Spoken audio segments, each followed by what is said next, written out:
Deja. Listo. Bien, entonces, continuando con la temática de enzimas, habíamos visto que cada enzima tiene su sustrato, ¿sí? Y que hay especificidad y todas esas cosas. Resulta que la enzima, como es una molécula más o menos grande, ¿cierto? Es una proteína, ¿sí?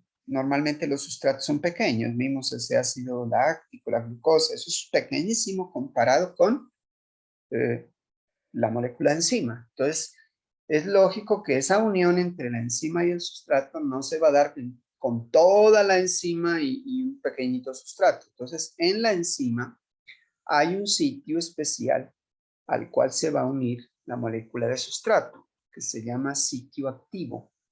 Y en ese sitio activo, a veces algunos libros le llaman centro activo de la enzima. En ese sitio activo está lo que dice ahí la superficie catalítica, es decir, donde va a suceder la reacción que se necesita. Entonces, hagan de cuenta que en este esquemita que ustedes tienen aquí, que parece como un murito, ¿sí? Sea un pedacito de la enzima. Esto puede ser bien grande, esto continúa por aquí, sea una casa bien grande, pero aquí hay una muelita, un balconcito. Entonces, en este sitio específico de esa superficie catalítica es donde se va a unir el sustrato. Aquí hay una pequeña animación. ¿Sí? En la enzima hay esa partecita.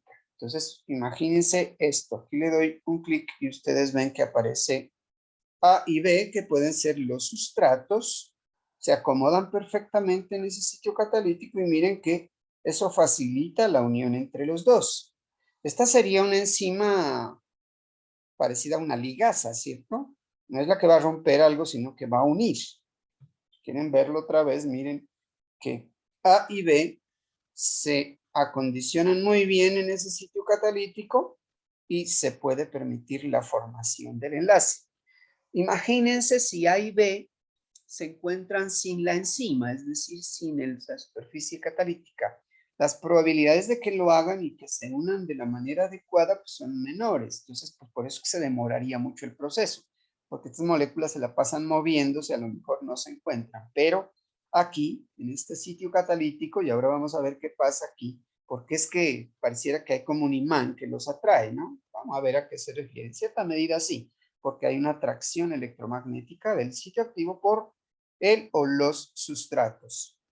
Entonces, aquí aparecieron otras cosas. Aquí se estabiliza, dice un estado de transición. ¿A qué se refiere eso? Ahorita lo miramos.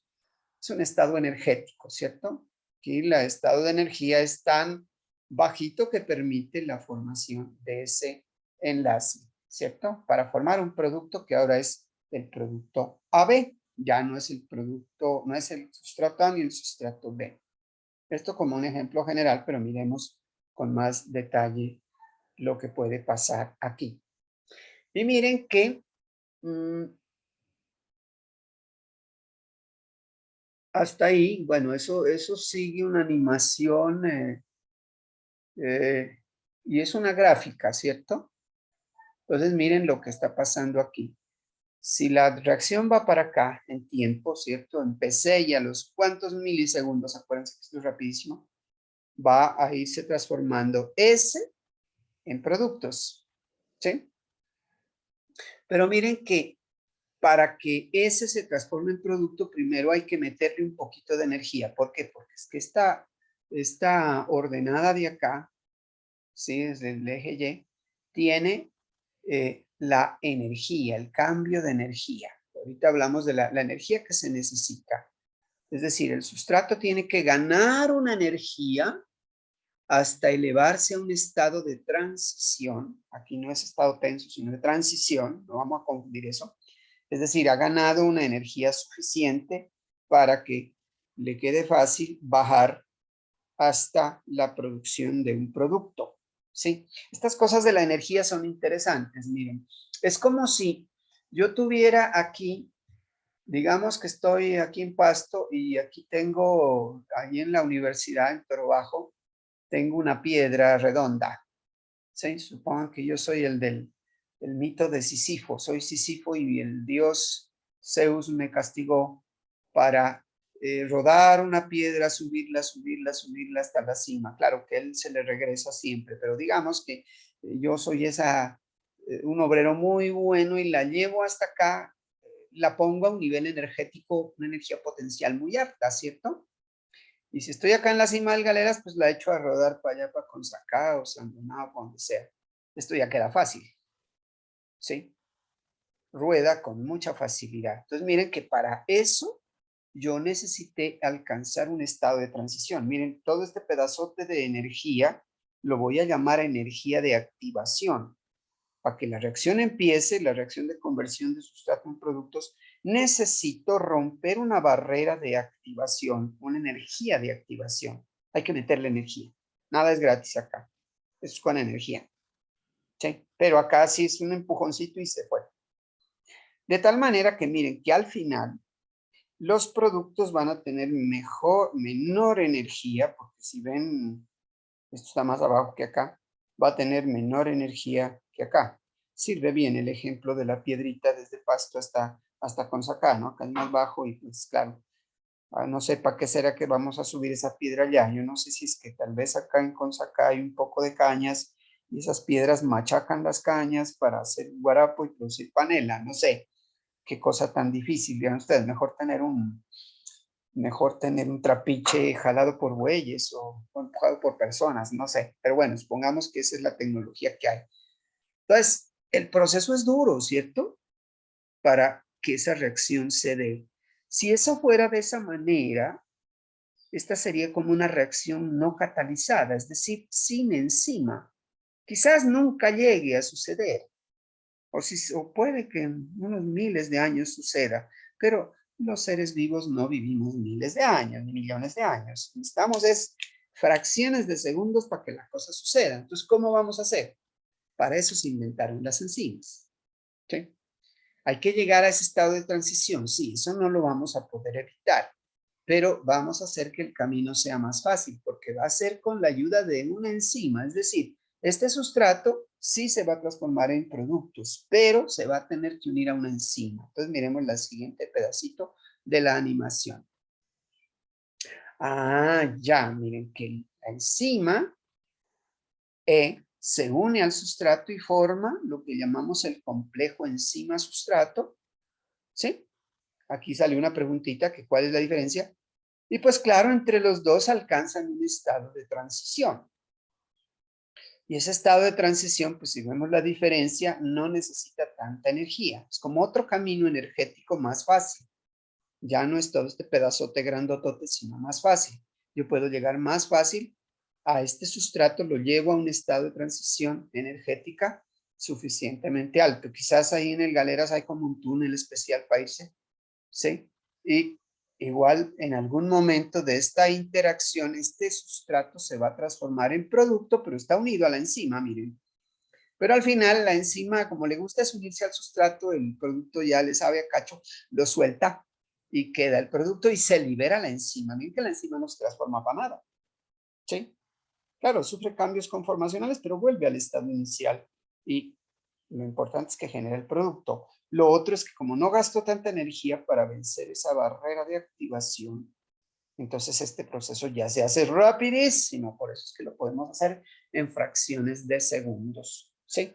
Entonces simplemente lo que hizo al unirse a la enzima es que la enzima hace que se disminuya la energía de activación, ya no es tan grande. Y al hacer eso se facilita el proceso y entonces se presenta la catálisis. Catálisis es eso, acelerar esta reacción para que suceda. Pues por acá no podríamos, a lo mejor nunca sucede, pero se demora muchísimo. Cambio aquí, es muchísimo más rápido. Sí, pues es más o menos como la idea de qué es lo que está haciendo la enzima para tener esa actividad catalítica. Es simplemente bajar la barrera de activación o la energía de activación y facilitar la reacción. Bueno, eso es un esquema, un dibujito nomás, pero ya haciendo experimentos ya se puede mirar como mejor esta situación. Sigamos en dibujitos otra vez. Digamos que esta sea una enzima y que este sea su sitio activo.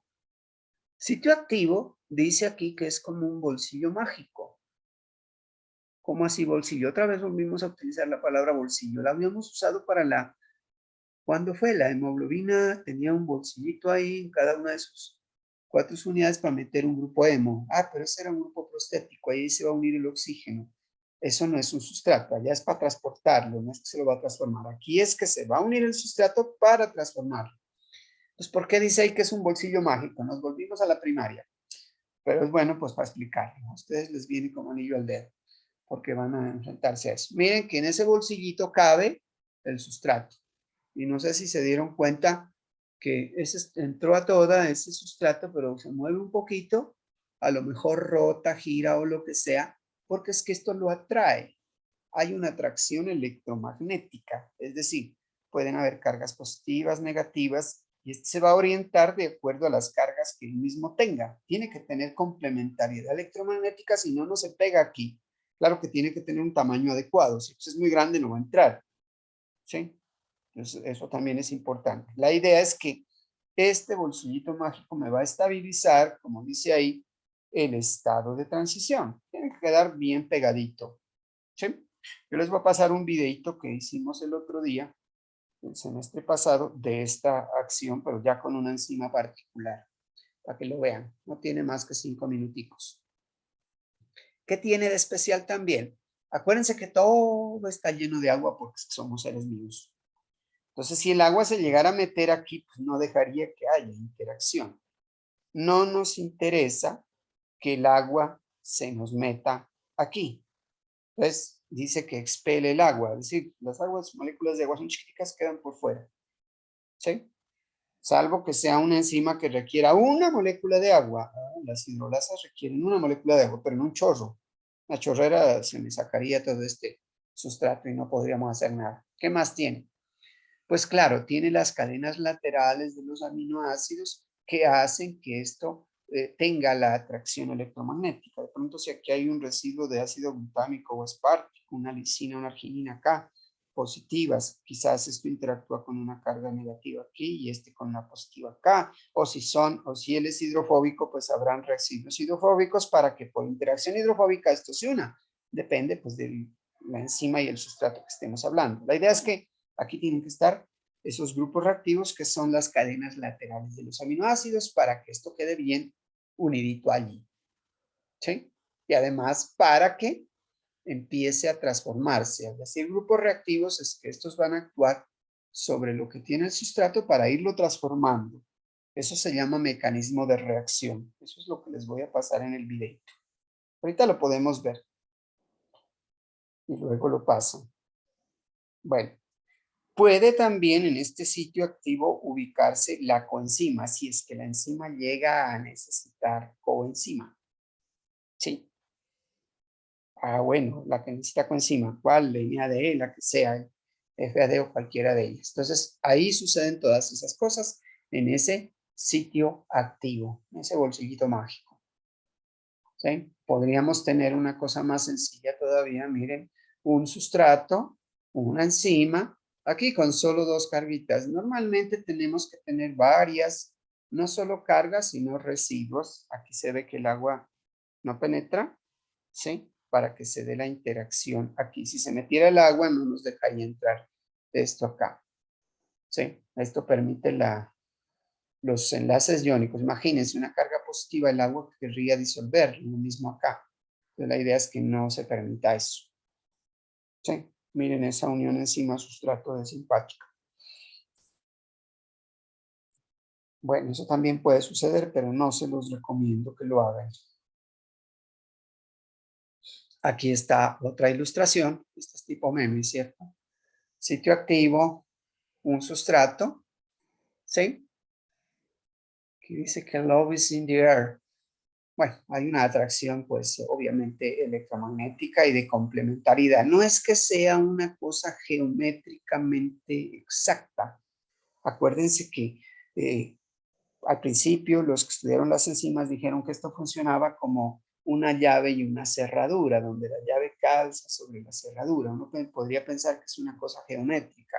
De pronto es como las llaves modernas, ¿no? Que si se han dado cuenta, tal vez los que se pueden hacer travesuras con las cerraduras se dan cuenta que no es que calce exactamente los dientes con la cerradura. Los dientes están por dentro De hecho, los dientes de la llave al entrar calzan unos pines que se ajustan muy bien. O sea, esas llaves modernas sí de pronto podrían ser lo que es una enzima y un sustrato.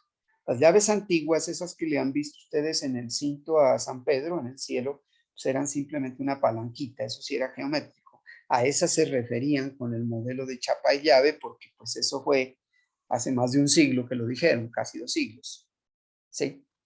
Pero entonces no es exactamente eh, la complementariedad geométrica, sino la complementariedad más electromagnética. Acuérdense que si yo le neutralizo algunas cargas a una proteína, pues le voy a cambiar la conformación. Y eso justamente es lo que hace que la unión enzima-sustrato haga los cambios de conformación en la enzima, y esos cambios de conformación son los que van terminando de convertir el sustrato en unos productos. ¿Sí? Cada enzima tiene su propio mecanismo de reacción.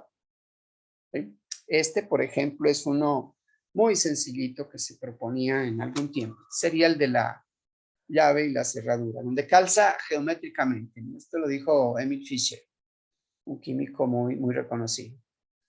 Hay una relación espacial, o sea, estérica, entre enzima y sustrato. Es decir, el sitio activo, proponía él, calza justamente y bueno, se une y después la enzima hace los productos.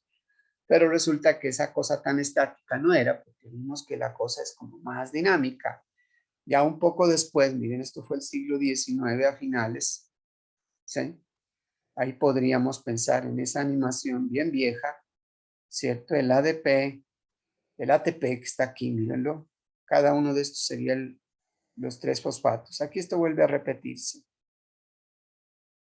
ATP, calzan aquí y la glucosa. Esta sería la exocinasa, ¿cierto? La que vimos hace un rato, para formar glucosa 6-fosfato. Eso parecía que es así, pero resulta que así no fue. Tenía que la enzima hacer las modificaciones de su sitio activo. Ya Koshland, ya en el siglo XX, miren, los años 50, casi 60, decía que el sitio de unión no era que esté completamente formado, sino preformado. ¿Sí? Y cuando se une al sustrato, va a cambiar la conformación. Sí, miren que esto sí tiene una complementariedad en cierta medida de tamaño y ojalá electromagnética, pero es solo al unirse que la enzima va a cambiar la conformación. Miren, la que estaba como rectangular se volvió como redondita por unión al sustrato. Pero entonces, al cambiarle la conformación, la enzima, miren como que hizo un estiramiento y esto le dañó un poquito la estructura a ese sustrato de tal manera que facilita la ruptura. Un ejemplo muy hipotético, pero algunas enzimas pueden trabajar en cierta medida así. Pero pues tan sencillo no va a ser, porque es que depende qué cadenitas de aminoácidos hay aquí, qué cosas, qué cargas o qué tipo de polaridad o no polaridad tiene esta molécula de sustrato. Pero este modelo del ajuste inducido ya de Koshland ya fue algo más avanzado que el modelo chape y llave de Fischer, ¿sí? Que con el tiempo se van descubriendo mejores cosas. Entonces aquí podríamos decir que es algo así, ya un poquito mejor, ¿no? Que si ven que se modifica, la enzima vuelve al puesto como estaba, pero no necesariamente es que calzaba exactamente, ¿no? Que le tocaba ajustarse para que suceda. Son, digamos, animaciones bastante viejas, ¿sí? Pero entonces veamos aquí, veamos a ver si podemos ver esta animación.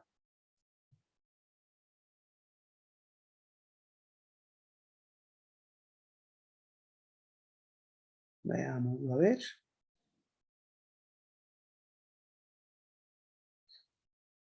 Ahorita, por favor, me avisan más adelantito si podemos visualizar. Cuéntenme qué están mirando en este momento. La enzima, pero está pausada, como un video, pero está pausada. Ya. So I've got my essay written, and I've been working on it for about a week. Vamos a So now I'm going to show you how I use Grammarly to edit. Okay, so here's my estimate, and I'm going to click through Grammarly suggestions in the right panel. Aquí tenemos la publicidad. Esto quizás es lo que quiero que vean. Para comprender cómo trabajan las enzimas, demos una mirada a una reacción del ciclo del ácido cítrico que es catalizada por la enzima aconitasa. La aconitasa se une a su sustrato citrato y le quita un grupo hidroxilo y un hidrógeno para formar el intermediario cis-aconitato. Luego le devuelve el grupo hidroxilo y el hidrógeno en posiciones diferentes para formar el producto isocitrato. El sitio activo, algunos aminoácidos están perfectamente ubicados para reconocer al sustrato y en la posición óptima para que se inicie la reacción. Algunos aminoácidos están encargados de reconocer y sostener al sustrato. Otros están directamente encargados de la catálisis. La histidina 101 actúa como un ácido donando su protón y gracias a su entorno químico la serina 642 se comporta como una base aceptando un protón del sustrato. El sitio activo de la aconitasa también contiene el grupo hierro-azufre que estabiliza el sustrato y ayuda a posicionar los residuos catalíticos. La primera etapa en la reacción es la deshidratación. En esta etapa la histidina actúa como un ácido y protona un grupo hidroxilo en el sustrato, permitiendo que se libere como una molécula de agua. La serina luego actúa como una base, atrayendo un átomo de hidrógeno del lado opuesto del sustrato, formando así el intermediario cis-aconitato. El cis-aconitato luego se voltea al revés y se realiza la reacción de hidratación complementaria. En esta etapa, la histidina toma un átomo de hidrógeno de una molécula de agua, poniendo el grupo hidroxilo restante en el sustrato. La serina luego devuelve el átomo de hidrógeno y el producto final, isocitrato, es liberado. Como se puede ver, la enzima no fue alterada por la reacción. Ella extrajo un grupo hidroxilo y un hidrógeno y luego los devolvió, comenzando y terminando en el mismo estado. Este es el sello distintivo de un catalizador. Cuando él termina la reacción, está listo para la siguiente y así puede desarrollar miles de reacciones de manera secuencial.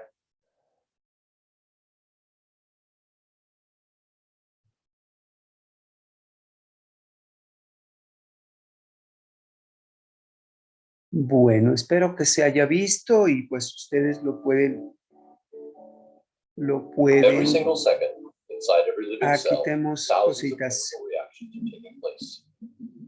These are Bueno, ahí estaba en inglés también, pero ahí lo pueden ver ustedes en esa dirección que les cogí, que está en aquí, miren. Si tienen más curiosidad. Veamos a ver.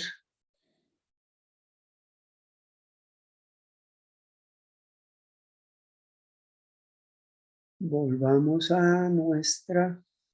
Cuéntenme si volvimos a la presentación. Sí, pero Eso. Bueno, entonces, pues, simplemente si ustedes quieren verla en español, con mi voz está aquí.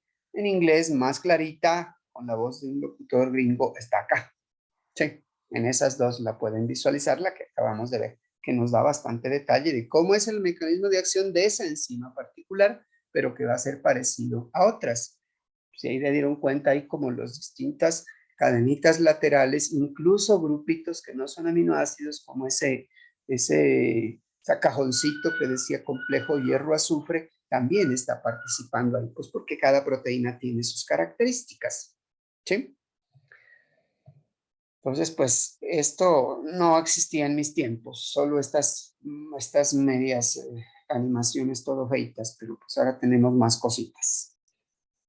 Bien, entonces les decía que estos señores, lo hablábamos al principio, Michaelis y Menten, Leonor Michaelis, chistoso, ¿no? Que Leonor sea el hombre y que Maud sea la mujer. Bueno, ellos hicieron este estudio cinético, es decir, de cómo se unía la enzima al sustrato y cómo producía el producto, hacían la cuantificación. Entonces hablamos de la cinética enzimática, se la debemos a estos dos señores. Miren, pues ya murieron en el siglo pasado, pero nos dejaron ese conocimiento. ¿Sí? Y entonces se podrían hacer grafiquitas, primero unas como en digamos, de manera muy muy folclórica, pero luego vamos a ver las que sí son. La actividad enzimática puede ir, o sea, la velocidad puede ir hasta el 100%, por acá la concentración de sustrato. Eso fue lo que hicieron ellos, cambiarle concentración de sustrato y mirar cómo era la velocidad de producción de producto. Miren que es parecida a la cinética de captación de oxígeno, solo que en vez de ponerle más cantidad de oxígeno, le ponen cada vez más cantidad de sustrato. ¿Sí? Y vamos a ver cómo aumenta la velocidad. Y sí, en todas las que ellos vieron, no en todas, sino en la mayoría, tenían una cinética así como hiperbólica. Sí, ese es un esquemita general, pero ya vamos a ver con datos. Ellos trabajaron con una enzima que se llama invertasa inicialmente. Trabajaron con varias, pero esta les gustó mucho. ¿Qué hace la invertasa? Toma la sacarosa, ese azúcar que ustedes tienen en la casa, ¿sí? Que no deberían consumirlo, les voy advirtiendo de una vez. Es una cosa venenosa. En cualquier otro país ustedes van a ver una bebida gaseosa, dice, peligro, esto contiene azúcar, el azúcar es perjudicial para la salud. Igual que dice con el alcohol, eso ya lo sabemos, pero acá las leyes están a favor de los ingenios azucareros y entonces no dicen nada de eso. Pero bueno, el asunto es que la invertasa, ¿qué hace? Coge la sacarosa, que es un disacárido, el disacárido está acá, miren, esto tiene glucosa, que ya lo vimos hace un ratito, y fructosa. Los dos azúcares unidos forman un disacárido que es la sacarosa. La invertasa lo que hace es romperla, metiéndole agüita en glucosa y fructosa. Pero como es reversible, pues puede hacerse al contrario también, sino que lo que más hicieron ellos es romper en los dos azúcares, es decir, sacarosa, producir glucosa y fructosa. Aquí está la glucosa, aquí está la fructosa. ¿Sí? Cuando veamos los carbohidratos lo veremos en estructura así, abiertica también, pero ellos se ciclizan y es así como los separa. Entonces la idea es que cuando esta enzima trabaja sobre la sacarosa al estar unida aquí, este OH, ¿sí? Está en un estado de oxidación, pues alcohol se ve, ¿cierto? Y este OH se puede oxidar. Ustedes en química orgánica vieron que el alcohol se oxida al aldehído y que el aldehído a ácido, ¿sí? Entonces, al poderse oxidar, quiere decir que es un azúcar reductor. Si se puede oxidar, pues es que va a donar electrones, entonces es un agente reductor. Este es reductor, pero unido aquí no puede. Entonces, este es un azúcar no reductor, este es reductor. Esa propiedad la usaron ellos para ver que la reacción se estaba dando, porque si se liberaba glucosa, adquiría esas propiedades reductoras y se presentaba un colorcito que ellos con el que ellos podían detectar si eso estaba sucediendo. Y si se producía más color, pues es que se producía más glucosa, es que la invertasa trabajaba más. Entonces la idea es poner varios tubos con distintas cantidades de sacarosa sobre una misma cantidad de invertasa. ¿Sí? Tubitos de ensayo. Ahorita vamos a ver eso más adelante. Entonces aquí miren que tenemos las cosas que ellos analizaron antes de hacer todos esos experimentos. Yo hice cruzadera de curvas, dirán ustedes, pero básicamente la que más utilizaron ellos fue esta, miren. Cómo a medida que va pasando el tiempo de la reacción, ¿sí? Los productos van aumentando. Claro, porque la enzima va trabajando y los sustratos, el sustrato que le pusieron va disminuyendo. ¿Por qué? Pues porque se va gastando, ¿sí? Mientras el producto va aumentando. Pero ellos midieron no solo la cantidad de sustrato que se iba gastando, sino la cantidad de producto que se iba produciendo, pero también la cantidad de enzima que pusieron, que fue constante, pero vieron la unión a la enzima y al sustrato, ¿sí? Es decir, si hay la enzima, se va a unir al sustrato. Entonces, al principio hay sustrato y enzima solos, ¿sí? La enzima en algún momento empieza a unirse, miren esta línea punteada indica la cantidad de enzima sustrato. Lo que ellos observaron es que la concentración de enzima sustrato se mantenía como constante durante todo el tiempo, ¿sí? Tiende a estarse constante. ¿Por qué? Porque ella sigue trabajando, se une al sustrato, lo convierte en producto, queda libre, se vuelve a unir al sustrato, lo convierte en producto, entonces siempre va a estar ocupada. Eso fue lo que vieron. Encontraron que la cantidad de enzima sustrato llega como a un estado estacionario, dijeron ellos. ¿Sí? Lógicamente, al principio había mucha enzima libre, pero disminuye porque se unió al sustrato. Miren, esta gráfica pues es recíproca con esta. Sí, mientras esta baja, esta sube, es lógico. Sí, de ahí pues se va a mantener también constante porque la que queda libre todo el tiempo va a ser la que había menos la que está unida al complejo enzima sustrato, que es pues constante. Entonces, con estos hallazgos, con eso que ellos vieron ahí, fue que propusieron la teoría para hacer el estudio de la cinética de las enzimas. Entonces, miren, el experimento era algo como así. ¿Sí? Poner en distintos tubos, aquí 0 de sacarosa, 1 de sacarosa, 2 de sacarosa, 3 de sacarosa, podría ser, como dice aquí, milimoles. Se utilizan más que todo estas cantidades, no moles, sino milimoles, porque esas son las concentraciones que pueden estar en nuestro organismo, los organismos vivos. Uno no alcanzaría a poner una cantidad molar, no cabría, es poco de cosas que tenemos que tener disueltas, ¿cierto?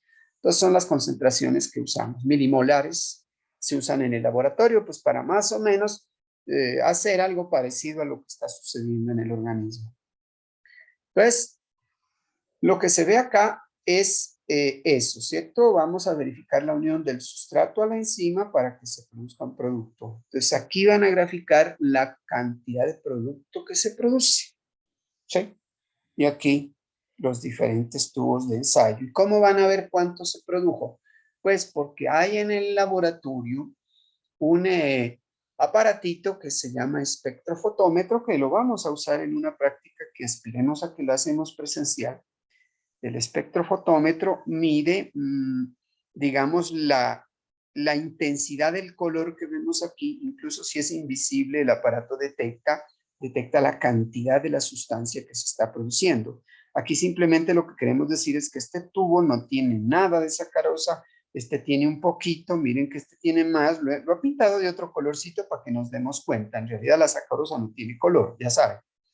Disuelta pues no tiene color, ¿sí? Pero la idea es que cuando le agregan la enzima va a generarse un producto.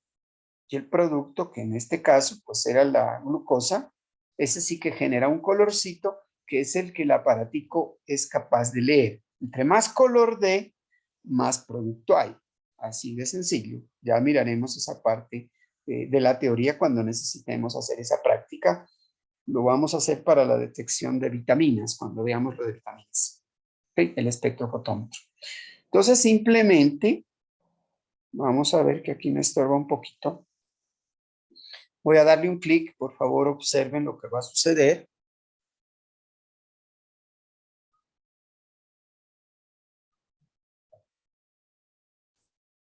No quiso funcionar. Bueno. No, es que se ha inactivado la... Ya queda lista. Entre más concentración, más oscurito. Entonces el aparatito lee y entonces acá se grafica. Pues más concentración, más arriba, más arriba, más arriba, más arriba. Y miren que dio una curvita hiperbólica. ¿Sí? Entonces ellos analizaron esta situación y propusieron esa teoría, como dice ahí, del estado estacionario para la cinética enzimática, donde la enzima se une al sustrato y forma el complejo de la enzima y el sustrato, ¿cierto? Aquí está. Y después la enzima se libera generando el producto. Miren que ya es distinto. Entonces, miren, aquí se lo encerró en un circulito para resaltar, bueno, un círculo no, un rectángulo ahí, para resaltar que esa cantidad se mantiene constante. Entonces, el análisis que ellos hicieron fue el siguiente. Si esto se mantiene constante, producto, decir, la concentración enzima sustrato es constante, quiere decir que la velocidad de formación de esto va a ser igual a la velocidad de desintegración de esto. Y este se forma solo de esta manera. ¿Y cómo se desintegra? Se desintegra formando el producto o bien, miren que hay otra flechita acá, formando sustrato y enzima. Es decir, se puede unir pero se puede separar. Entonces ellos lo que hicieron es decir, la velocidad de formación de esto va a ser igual a la velocidad de desunión más la velocidad de producción de producto. Entonces, de ahí fue que sacaron la formulita de Michael y Simenten. Sí, en los libros está deducida, no nos da tiempo para revisarla, pero la formulita es sencilla, la que dedujeron. Simplemente sale de ahí, ¿no? Enzima más sustrato, produce enzima sustrato. Entonces, estas serían las constantes de velocidad. K1 por la concentración de estos dos produce esto. K3 por la concentración de esto produce esto. Y K2 por la concentración de esto produce esto. Entonces la idea es que ellos simplemente multiplicaron esas velocidades por esas concentraciones haciendo la igualdad que yo les digo. Las de producción de este igual a la suma de las dos. Y de ahí dedujeron esta ecuación. La ecuación de Michael y Simenten. ¿Sí? Que está deducida en los libros. La podríamos hacer aquí, pero no nos embolatemos con eso. La idea es que la velocidad de producción de ese producto va a ser igual a esto, miren. Ellos hallaron a la velocidad máxima, que es una constante. ¿Por qué digo que es constante? Porque eso es lo máximo a lo que puede llegar cada enzima. Cada enzima tiene su velocidad máxima. Es el mismo número de recambio que ya habíamos dicho, ¿cierto? Es lo máximo que puede llegar. Aquí está la concentración de sustrato, que es la variable, ¿cierto? La del eje X. Y esta sería el Y. La variable independiente, la variable dependiente.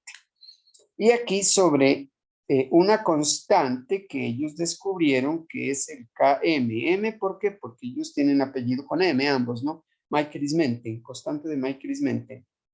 ¿Sí? Más la concentración de sustrato. Se deducía de ahí, de esa ecuación. Entonces, ¿esa ecuación qué me representa? Pues justamente, miren la figurita de acá. Esa ecuación me pinta esta grafiquita, simplemente es esa ecuación. La velocidad de producción del producto en función de la concentración de sustrato. Esa es la grafiquita que sale de ahí, de esa ecuación de Michael y Simenten. Bueno, entonces, ¿qué es Km? Y ubiquemos esas cositas en la gráfica, porque vamos a hacer unos ejercicios, pues, en la próxima clase. Y ahora dejamos planteado alguna cosa. Ecuación de Michael y Simenten. Bueno, entonces, bueno, es simplemente el procedimiento, si lo quisiéramos hacer. Tomamos la enzima, agregamos distintas concentraciones de sustrato, obviamente en distintos tubos, aunque en realidad agregamos es la enzima, medimos el producto en distintos tiempos, eso lo mide el aparatico, ¿cierto?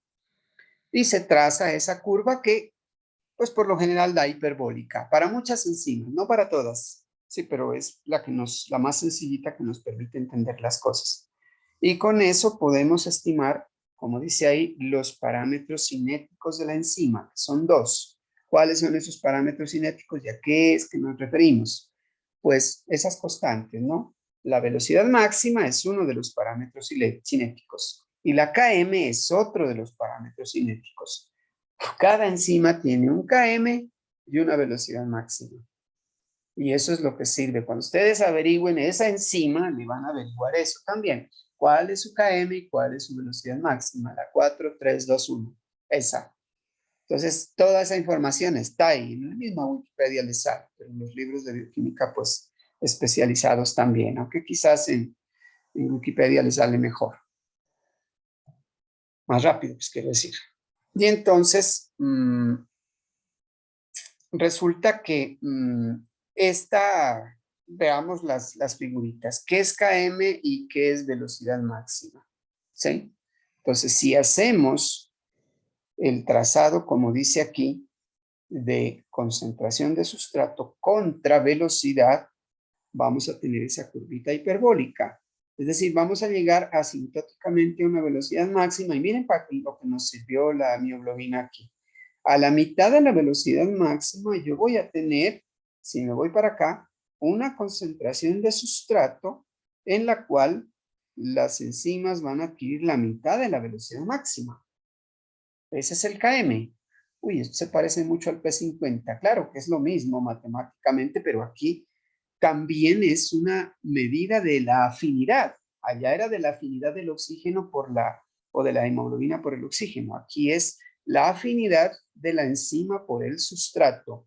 Y si se acuerdan, pues obviamente es una medida inversa. Es decir, que entre más chiquito sea el Km, más afinidad habrá. Y si el Km es más grande, habrá menos afinidad. Ah, eso funciona igual. Para eso era que servía. Entonces, aquí vamos a tener este trazado directo. Ahora sí, supongan que hacemos el experimento con 10 tubos de ensayo. La idea es que si yo hago con muchos tubos de ensayo, pues 1, 2, 3, 4, 5, llego a 10. Podría ser que todavía no esté en la velocidad máxima. ¿Cómo hago para estimar la velocidad máxima? Tendría que hacer muchísimos tubos de ensayo. No habría plata para tanto, ¿cierto? Ni tiempo. Entonces, ¿qué vamos a hacer? Pues menos mal que existen las matemáticas, ¿no? Y las matemáticas sirven para transformar a muchas cosas, ¿no? Pero para transformar una línea curva, que es la ecuación de Michaelis-Menten, en una línea recta. Entonces hubo otro par de investigadores que se llamaban Lineweaver y Burke, ¿sí? Ellos lo que hicieron fue voltear la ecuación. Voy a mostrarles acá qué fue lo que hicieron. Cogieron esta ecuación y le sacaron la inversa. ¿Qué es la inversa? Es decir, en vez de tener B0, colocaron inverso. Acuérdense que B0 está sobre 1 aquí, ¿no? Aquí hay un 1. Pusieron el 1 arriba, el B0 abajo. Entonces estos dos se les sube el Km arriba y la velocidad máxima S abajo. Y empezaron a despejar y encontraron una ecuación que mágicamente, miren que esta tiene la variable S arriba y abajo, entonces por eso es que eso es curva, no es una cosa lineal. Al invertirla y despejar todo y ordenarla, encontraron una ecuación de una línea recta, solo por ponerla al revés. Entonces, al poner al revés este trazado, ¿sí? Es decir, graficando velocidad contra concentración de sustrato, da una curva, pero graficando 1 sobre velocidad máxima con 1 sobre concentración de sustrato, eso producía una línea recta. Ah, y entonces esto nos facilita la vida. ¿Por qué? Por una simple razón. Si yo quiero tener una curva, necesito muchos puntos. Pero si quiero una recta, con 2 puntos tengo suficiente. Es decir, yo podría tener solo 2 tubitos de ensayo y con eso hago el experimento. Normalmente ellos usan unos 4 o 5 tubos para hacer una recta bien chévere, ¿cierto? Porque a veces, ¿qué tal? Me da un punto bien medido y el otro lo mido mal. Me queda mal, ¿cierto? Entonces mido varios, a lo mejor un punto se me va y pues puedo trazarme una línea recta. Entonces miren que aquí en este tipo de trazado voy a encontrar la velocidad máxima sin necesidad de llegar hasta el final. Es decir, yo puedo haber llegado hasta una concentración donde todavía no esté la velocidad máxima. Pero como tengo 2 puntos, resulta que el corte en el eje Y, ¿sí? Me va a dar, como aquí eran las velocidades, las que estaban, me va a dar el inverso de la velocidad máxima. Aquí en este puntico de corte en el eje Y. Y en el otro puntico de corte en el eje X me da el inverso de la KM, es decir, de la otra. Los inversos. Pero igual, si quiero el valor, pues simplemente saco el inverso, es decir, divido el valor que me dio, 1 entre el valor que me dio y ya tengo el valor de la Vmax y de la KM. Luego, la próxima clase hacemos un ejercicio sobre esto, utilizando este par de ecuaciones. Entonces, hay que tener en cuenta que, miren, aquí nos pasamos hacia atrás, ¿no? Aquí parte de 0 para arriba, pero en esta gráfica, como esto va a cortar en el eje de atrás, entonces de aquí para acá es negativo, por eso es que se le pone este signo para que al multiplicarlo por menos se vuelva positivo. Entonces ya podría yo estimar los 2 parámetros cinéticos, que los ejercicios me piden eso. ¿Cuál es el Km? ¿Cuál es la velocidad máxima de esa enzima? ¿Sí? Entonces, pues aquí sería difícil a ojo verlo, pero aquí ya nos queda como más fácil. Veamos un ejercicio numérico que está planteado ahí, ya finalizando por el día de hoy, donde vamos a tener distintos tubos. Solo 4, miren, vamos a usar aquí. Concentraciones, 0.25 milimolar, 0.50, 1, 2 milimolar. Aquí duplicamos, volvimos a duplicar. Y puede ser. O lo que el investigador diga. Vamos a utilizar el aparatito que lo que mide es la absorción de luz. Entre más oscurito sea, más valor de absorbancia hay. Ya veremos eso. La idea es que esto lo convertimos a la concentración, perdón, a la velocidad. Es decir, para esta concentración de sustrato, esta velocidad. Concentración de sustrato, velocidad. Concentración de sustrato, velocidad. Miren que va aumentando la concentración de sustrato y va aumentando también la velocidad. Claro que yo no sé si de pronto pongo un tubo 5 con 3 aquí, esto a lo mejor sigue aumentando. Entonces podría ser que la velocidad máxima ya la haya alcanzado o puede ser que no. Eso no lo sabría si hago un trazado directo. Entonces, ¿qué es lo que se hace? Pues trazamos los inversos. Es decir, 1 sobre concentración de sustrato, que es 1 sobre 0.25, pues queda 4. 1 sobre 0.5 queda 2. 1 sobre 1, que es la más difícil, queda 1. Y 1 sobre 2 queda 0.5. En los inversos, miren que va disminuyendo. Claro, porque son inversos. Sí, lo mismo las velocidades, las cojo al revés. 1 sobre 0.42 da esto. 1 sobre 0.72 da esto. 1 sobre 0.80 da esto. 1 sobre 0.92 da esto. Entonces, ahora sí grafico estas dos. Sí, yo podría hacer la gráfica directa, como dice aquí, en este cuadrito. Ustedes pueden verificar si esos puntos están bien ubicados. Parece que sí, ¿no? A ojo.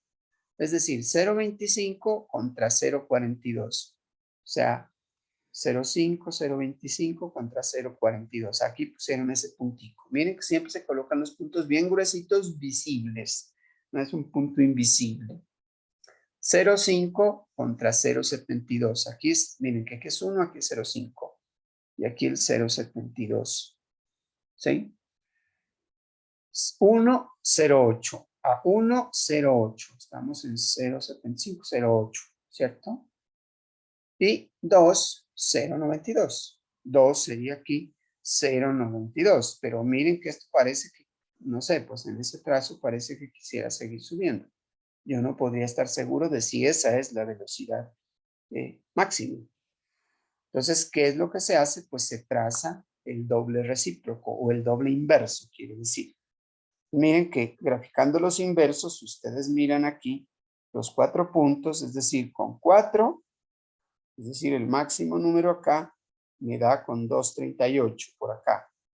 Con 2 me da 1.56, aquí sería 1.5, etcétera. Entonces miren que esta es hipotética, por eso salió tan perfecta. En los datos experimentales no sale tan perfecta.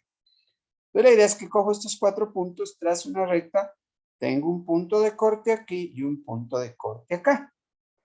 Acuérdense que este punto de corte es el inverso, pero el inverso de 1 es 1 también. 1 sobre 1, ¿cuánto da? Pues da 1. Entonces, claro, 1 es la velocidad máxima, por lo que dijimos hace un rato. Entonces, claro, miren que no habíamos llegado todavía a la velocidad máxima. ¿Sí? ¿Y el km cuánto sería? El km, pues hay que venirse para acá. Si esto está en menos 3.8, dicen aquí que dio este puntico, así como a ojo. El inverso sería menos 1 sobre km es igual a menos 3.8. Despejo km y resulta que me da un valor positivo. 1 sobre 3.8, no sé cuánto alcance a darles. ¿Por qué no cogen una calculadora, muchachos, y dividan 1 entre 3.8 y me cuentan cuánto da?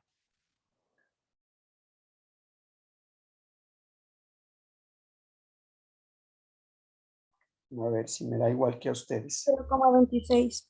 0.26. Muy bien, 0.26. Ese sería el km. Vamos a ver si es cierto. ¿Cómo lo puedo comprobar? Miremos acá. 0.26 sería una concentración de sustrato en la cual se alcanza la mitad de la velocidad máxima. Como yo ya sé que la velocidad máxima es 1, la mitad de la velocidad máxima sería 0.5, ¿cierto? Es decir, vamos viendo aquí las velocidades. 0.5 está más arribita de 0.42, ¿sí? Y entonces el 0.26 tendría que estar aquí. Efectivamente, es más altico que 0.25. A ojo puedo darme cuenta que sí, como que la cosa trabajó. ¿Sí? Este es un ejemplo casi que cualitativo a ojo, pero en la próxima clase vamos a desarrollar un ejercicio con, voy a pasarlo rápido para que lo vean, porque está al final. Son cositas que tenemos que acabar de explicar. Es este. ¿Sí? Ahí que les quede para que ustedes lo miren. Si alguien quiere hacerle la travesurita y hacer las gráficas, de una vez le puede adelantar. Pero igual en la clase próxima lo vamos a mirar. ¿Sí? Que sería pues que hasta ahí dejamos en la parte teórica y pues vienen es sus inquietudes, las preguntas que ustedes tengan.